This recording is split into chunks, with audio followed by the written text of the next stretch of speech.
Hello दोस्तों, स्वागत है मेरे YouTube channel study with solve points पर।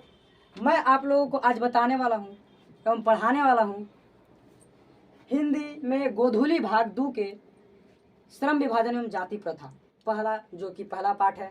देखिए, पहले समझ लीजिए कि गोधूली भाग में कौन कौन से खंड हैं।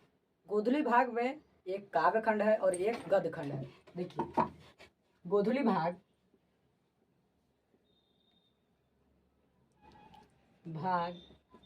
2 में देखिए, एक है गद्य खंड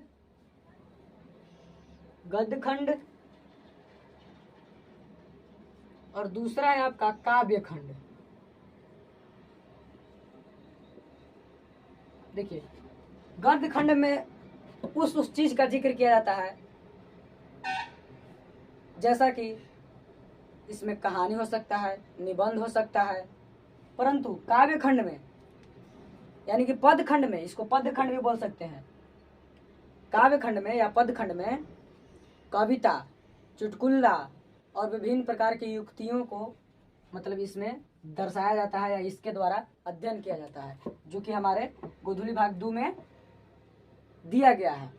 तो मैं आज आप लोगों को गद्य खंड के पहला चैप्टर, पहला पाठ श्रम विभाजन और जाति प्रथा बताने वाला हूँ, पढ़ाने वाला हूँ। देखिए, सबसे पहले हम इनके लेखक कौन है इसके बारे में हम चर्चा करेंगे। देखिए, पहला लेखक परिचय। लेखक परिचय, देखिए, हाँ, लेखक परिचय।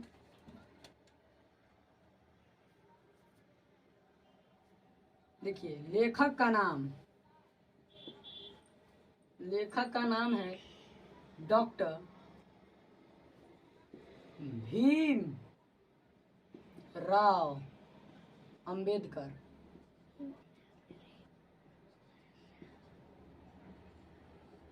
डॉक्टर भीमराव अंबेडकर, लेखक का नाम है डॉक्टर भीमराव अंबेडकर। यानी कि कोई आपसे पूछ देगा कि आप तो कक्षा 10वीं में पढ़े हैं, हिंदी का पहला चैप्टर यानी श्रम विभाजन और जाति प्रथा के लेखक कौन है, तो बोलिएगा डॉक्टर भीमराव अंबेडकर। देखिए, डॉक्टर भीमराव अंबेडकर। अब इनको जन्म पर जिक्र जाता है। जन्म, देखिए, इनका जन्म हुआ था 14 अप्रैल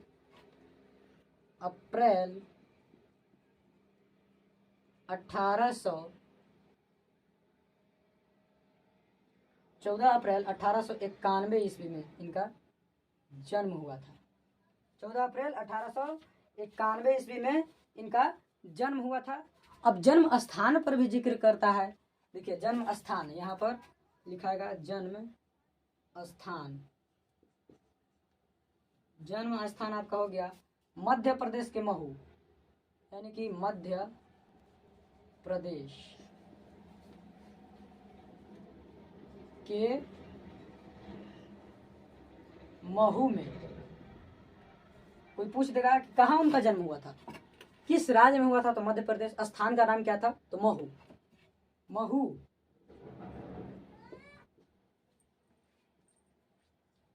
अब देखिए, इनके बारे में कुछ और जानकारी है, जैसा कि इन्हें यह प्राथमिक शिक्षा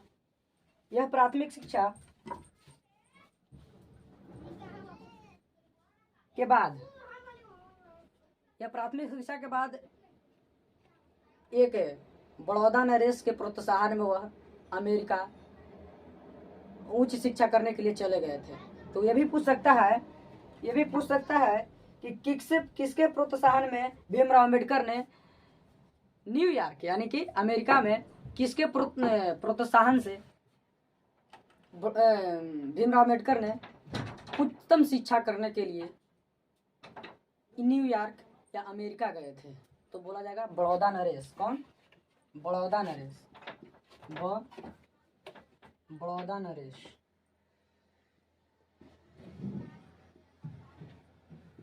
इनके प्रोत्साहन में गए थे भीमराव अंबेडकर न्यूयॉर्क पढ़ने उत्तम शिक्षा के लिए। अब देखिए, इनका कुछ इनके माता का नाम एवं पिता का नाम। देखिए, माता थे भीमाबाई, ऐसे ही याद हो जाएगा। भीमराव अम्बेडकर के माता का नाम भीमाबाई, भीम दोनों में कॉमन हो रहा है, भीमाबाई। और पिता का नाम है रामजी मालोजी सगपाल। रामजी मालोजी सगपाल, ये आपका बुक में चर्चा नहीं होगा, परंतु मैं बता दे रहा हूँ कि आगे आप लोगों को काम दे। अब देखिए, यहाँ पर एक और प्रश्न भी होता है, जाति। ये पूछा था भीमराव अम्बेडकर किस जाति के अंतर्गत आते थे, तो महार जाति के अंतर्गत आते थे। किस जाति के अंतर्गत, तो महार जाति के अंतर्गत। दलित परिवार यानी महार, दलित।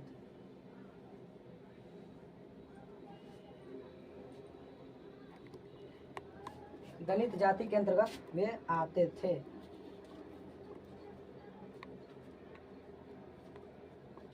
हाँ,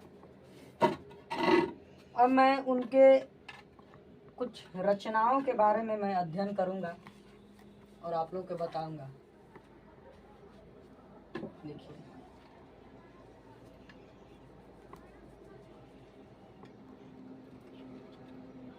रचनाएं, ये अत्यंत महत्वपूर्ण है, ये अत्यंत महत्वपूर्ण टॉपिक है रचना।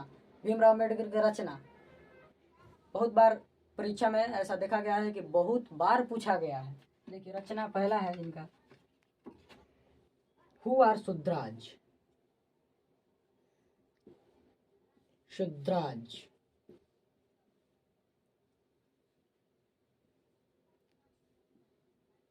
Who are they, who are Shudras, who are they, their mechanism, their mechanism, their mechanism, genesis and development, genesis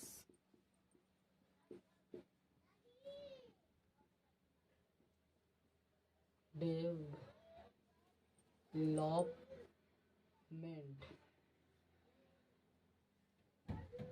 genesis is development.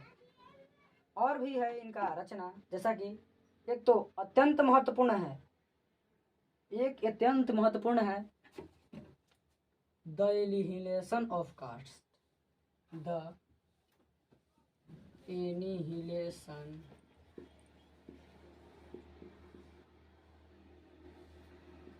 Of cast.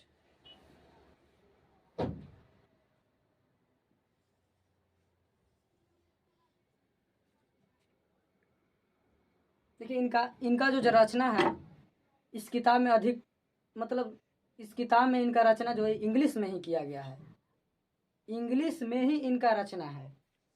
जैसे देखिए, सब इंग्लिश में लिखा हुआ है, who are Shudras, who are they, their mechanism, genesis and development, the annihilation of caste. आपका जो 10th class के गोधूली भाग 2 के गद्य खंड के जो हिंदी के पाठ है, उसका पहला चैप्टर जो हमने बताया कि जाति प्रथा, श्रम विभाजन और जाति प्रथा, वो इसी से संभार लिया गया है।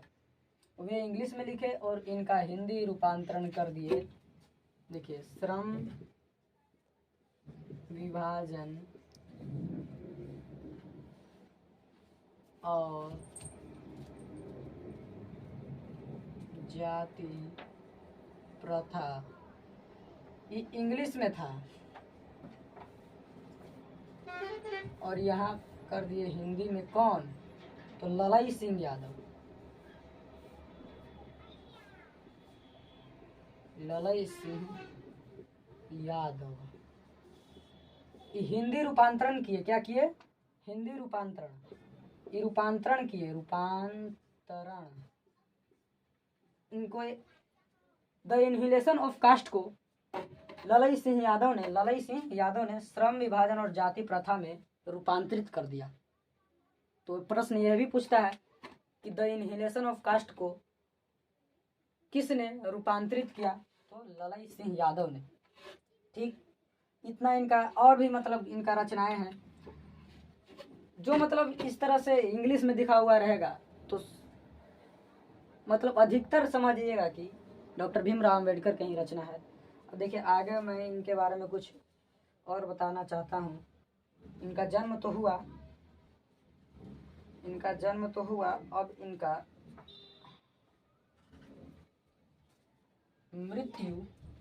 मृत्यु के बारे में कुछ। ललई सिंह यादव, यदि आपको स्क्रीनशॉट लेना हो तो ले लीजिएगा।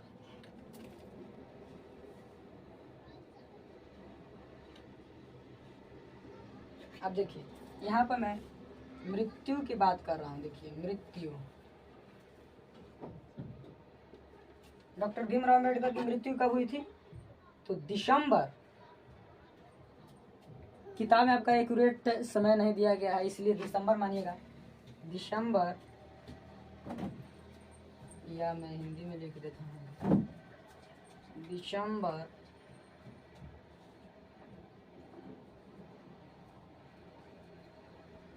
1956 ईस्वी में। कहाँ पर? तो दिल्ली में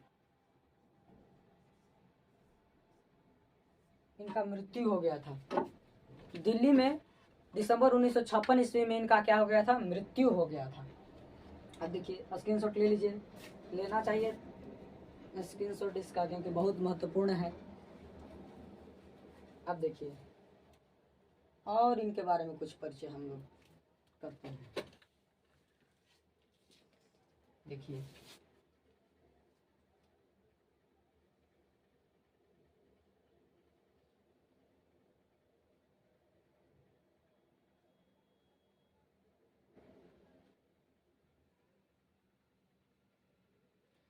देखिए एक और मैं इनके बारे में चर्चा करना चाहूँगा कि भारत सरकार ने हिंदी में उनका संपूर्ण वाङ्मय, भारत सरकार के कल्याण मंत्रालय ने उनका वाङ्मय बाबा साहब अम्बेडकर संपूर्ण वाङ्मय नाम से 21 खंडों में प्रकाशित किया।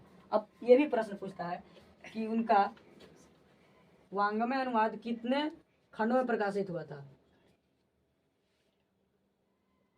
वाङ्मय, इसको वाङ्मय पढ़िएगा क्योंकि वाह आधा अंग है इसलिए वाङ्मय। जैसे मैं पढ़ूंगा, एक देखिए कंठ, देखिए इसको आप क्या पढ़िएगा? कंठ, आधा ना है इसलिए कंठ पढ़ रहे हैं, तो इसको वाङ्मय पढ़िएगा, वाङ्मय।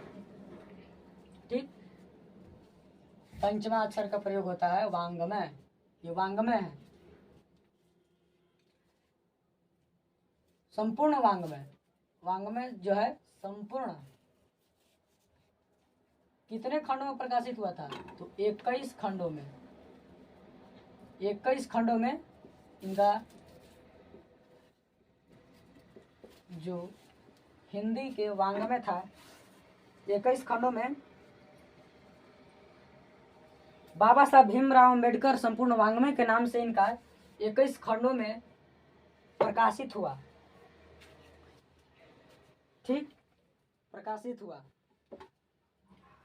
अब देखिए, अब मैं इनका तो चर्चा हो गया, अब कहानी की ओर, यानी कहानी नहीं बोल सकती। अब मैं यह एक प्रकार का, हाँ एक छूट गया, यह जो कहानी है द इनहिलेशन ऑफ कास्ट। अब देखिए इस सबको मिटाते हैं हम। हाँ यहाँ देखिए द इनहिलेशन ऑफ कास्ट जो है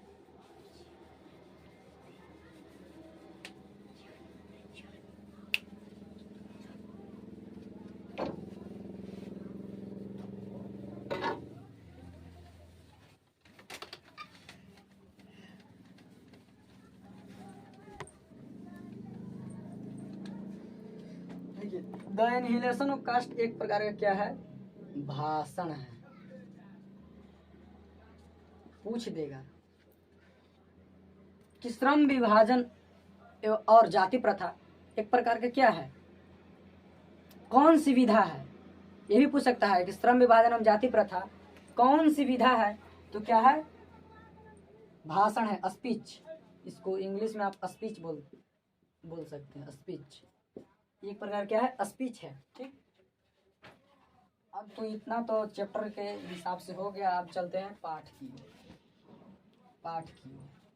देखिए, मैं आप लोग को किताब पढ़कर थोड़ा मोड़ा समझा दे रहा हूँ।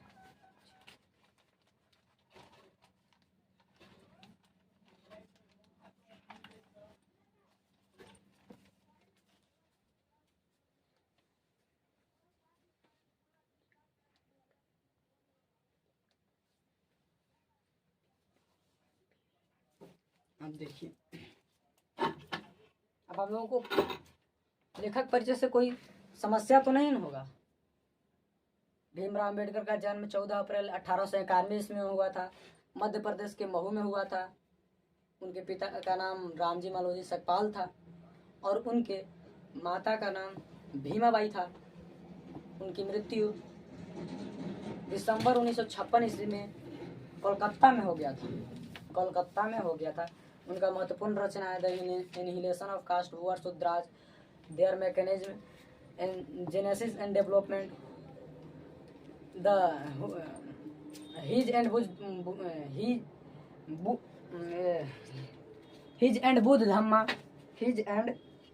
Buddha and his Dhamma, thoughts on legal status. देखिए, अब मैं आप लोगों को पाठ की ओर लेकर जा रहा हूँ। ठीक, देखिए, अम्बेडकर जी कह रहे हैं कि यह विडंबना की ही बात है कि इस जमाने में भी जातिवाद के पोषकों की कमी नहीं है।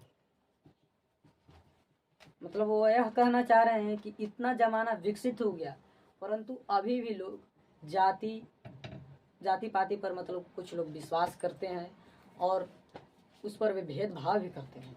तो यह विडंबना की ही बात है कि इस युग में भी जातिवाद की पोषकों की कमी नहीं है।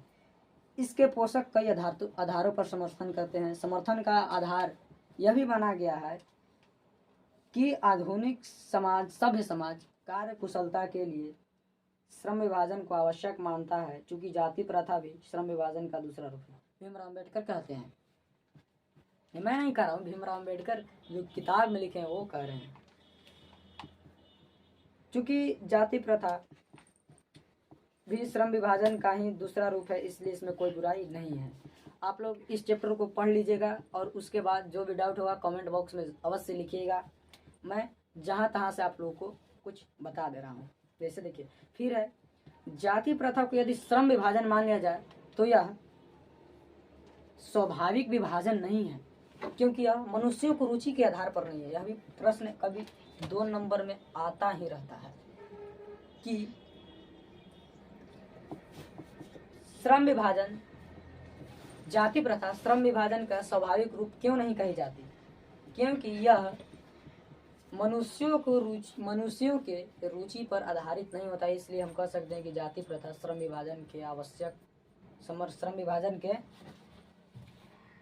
विभाजन के स्वाभाविक रूप नहीं होती है, क्योंकि यह मनुष्य के रुचि पर आधारित नहीं है। ठीक, जाति प्रथा पेशे का दोषपूर्ण निर्धारण ही नहीं करता, बल्कि मनुष्य को जीवन भर के लिए एक पेशे में बांध देती है। ठीक, अब मैं बता रहा हूँ कि इस प्रकार अम्बेडकर जी कहते हैं कि इस प्रकार हम देखते हैं कि श्रम विभाजन की दृष्टि से भी जाति प्रथा को गंभीर दोषों से युक्त है। जाति प्रथा का श्रम विभाजन मनुष्य की स्वेच्छा पर निर्भर नहीं करता है। जाति प्रथा जो है मनुष्य की इच्छा के अनुसार नहीं होता है। कोई व्यक्ति जिस जाति में जन्म लिया उसी जाति का वह सदस्य हो जाता है। ठीक, अब देखिए, अब मैं समस्या के रचनात्मक पहलू को लेता हूं। मेरे द्वारा जाति प्रथा की आलोचना सुनकर आप लोग मुझसे यह प्रश्न पूछना चाहेंगे, मुझसे नहीं, भीमराव अम्बेडकर से पूछना चाहेंगे कि यदि मैं जातियों का विरुद्ध हूँ तो फिर मेरी दृष्टि से आदर्श समाज क्या है। तो मेरा उत्तर होगा, कौन बोल रहे हैं, मेरा उत्तर होगा भीमराव अम्बेडकर बोल रहे हैं मेरा उत्तर होगा कि मेरा आदर्श समाज स्वतंत्रता, समानता, भ्रातृत्व पर आधारित होगा। भ्रातृत्व पर आधारित होगा। ठीक। अब वे लोकतंत्र के कुछ परिभाषा दिए हैं इसमें। लोकतंत्र की परिभाषा देखिए,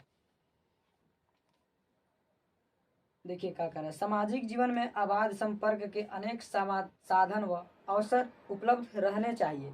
तात्पर्य यह है कि दूध पानी के मिश्रण की तरह भाईचारों का यही वास्तविक रूप है और इसी का दूसरा नाम लोकतंत्र है। मतलब कि लोगों में एक दूसरे से दूध और पानी की तरह भाईचारा होना चाहिए। दूध में पानी डाल देते हो तो क्या पता चलता है कि पानी कितना है, दूध कितना है? नहीं पता चलता है कि दूध कौन है, पानी कौन है। उसी तरह लोगों को मिलजुल कर आपस में रहना चाहिए, यही इसी को भाईचारा कहते हैं। वैसा भाईचारा होना चाहिए कि दूध और पानी के मिश्रण की तरह कोई पहचान नहीं सके। उसी का दूसरा नाम लोकतंत्र है। ठीक। इसमें यह आवश्यक है कि अपने साथियों को प्रति श्रद्धा व सम्मान भाव हो, यानी कि सभी के प्रति श्रद्धा और सम्मान रखना चाहिए। आप लोगों को मैं आज श्रम विभाजन और जाति प्रथा जो पाठ है उसको मैं पढ़ा दिया हूँ। अब आगे वाली वीडियो में, अगली वीडियो में मैं इस गोधुली भाग 2 के दूसरा चैप्टर कौन सा है? दूसरा चैप्टर नलिन विलोचन शर्मा रचित, मैं जो वो नलिन विलोचन शर्मा रचित जो है कहानी है, एक प्रकार का वह कहानी है, उसको मैं पढ़ाने वाला हूँ, जिसका नाम है 20 के दांत। 20 के दांत को मैं अगली वीडियो में पढ़ाऊंगा और ऐसा ही चर्चा करूंगा। अगर आपको यह वीडियो अच्छी लगी होगी तो लाइक, सब्सक्राइब और दोस्तों में शेयर करना नहीं भूलिएगा। धन्यवाद। आज की इस वीडियो में मैं आप लोगों को बहुत बहुत बहुत धन्यवाद देना चाहता हूँ। और कमेंट में आपको यह वीडियो कैसी लगी, कहाँ दिक्कत है, कहाँ हमें भी सुधार करना चाहिए, वहाँ मतलब आप उसको कमेंट में ज़रूर दर्शा दीजिएगा, ताकि मैं जानूँ और मैं अपने में भी सुधार करूँ। और मैं अगली वीडियो में नलिन विलोचन शर्मा रचित 20 के दांत को पढ़ाऊँगा, इसी तरह बिल्कुल पढ़ाऊँगा। और अच्छी लगी होगी तो लाइक, सब्सक्राइब और कमेंट में